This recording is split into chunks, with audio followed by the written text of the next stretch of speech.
Coming up on 5 Minute News. Delta variant behind more than 80% of US cases.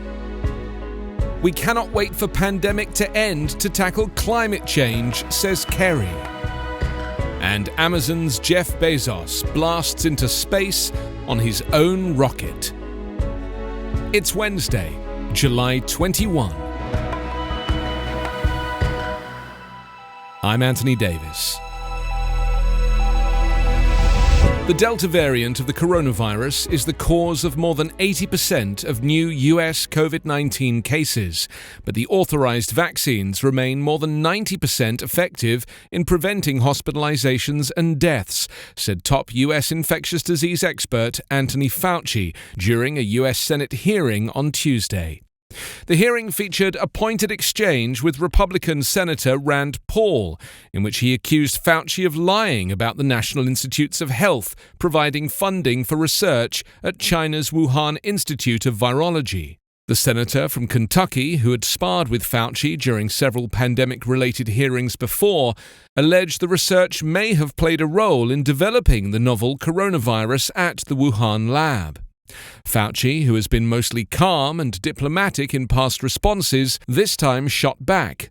Senator Paul, I have never lied before the Congress, and you do not know what you're talking about, he said.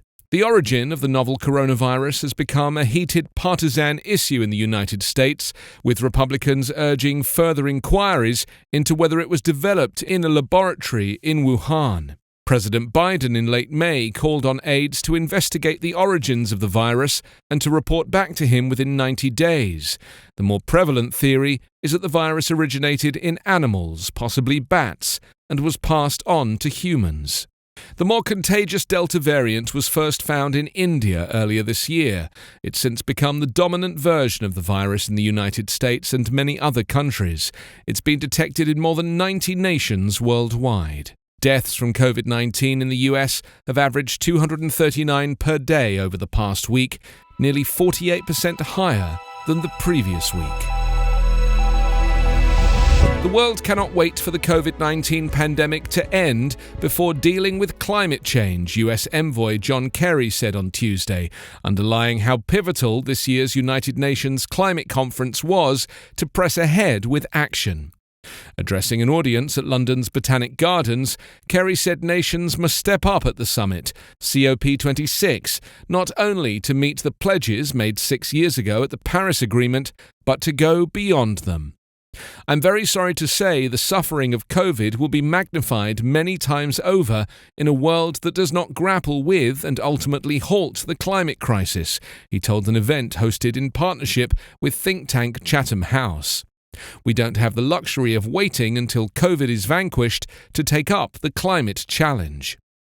Since US President Joe Biden announced his country's return to the Paris Agreement earlier this year, Kerry has been active in trying to restore US leadership in combating global warming, and he called on countries to make COP26 a pivotal summit. Jeff Bezos blasted into space on Tuesday on his rocket company's first flight with humans on board, becoming the second billionaire in just over a week to ride on his own spacecraft. The Amazon founder was accompanied by a hand-picked group, his brother, an 18-year-old from the Netherlands, and an 82-year-old aviation pioneer from Texas, the youngest and oldest ever to fly in space. Best day ever, Bezos said, when the capsule touched down on the desert floor in remote West Texas after the 10-minute flight. Named after America's first astronaut, Blue Origin's New Shepard rocket soared on the 52nd anniversary of the Apollo 11 moon landing, a date chosen by Bezos for its historical significance. He held fast to it, even as Virgin Galactic's Richard Branson pushed up his own flight from New Mexico in the race for space tourist dollars, and beat him to space by 9 days. Unlike Branson's piloted rocket plane, Bezos' capsule was completely automated and required no official staff on board for the up and down flight. Blue Origin reached an altitude of about 66 miles, more than 10 miles higher than Branson's July 11 ride. The 60-foot booster accelerated to Mach 3, or 3 times the speed of sound, to get the capsule high enough before separating and landing upright.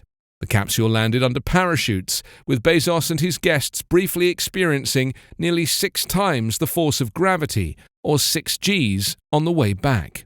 Their flight lasted 10 minutes and 10 seconds, 5 minutes shy of Alan Shepard's Freedom 7 flight in 1961. Sharing Bezos' dream-come-true adventure was Wally Funk from the Dallas area, one of 13 female pilots who went through the same tests as NASA's all-male astronaut corps in the 1960s, but never made it into space. You can subscribe to 5-Minute News on YouTube with your preferred podcast app. Ask your smart speaker or enable 5-Minute News as your Amazon Alexa flash briefing skill. Subscribe, rate and review online at 5minute.news. 5-Minute News is an Evergreen Podcast covering politics, inequality, health and climate, delivering independent, unbiased and essential world news daily.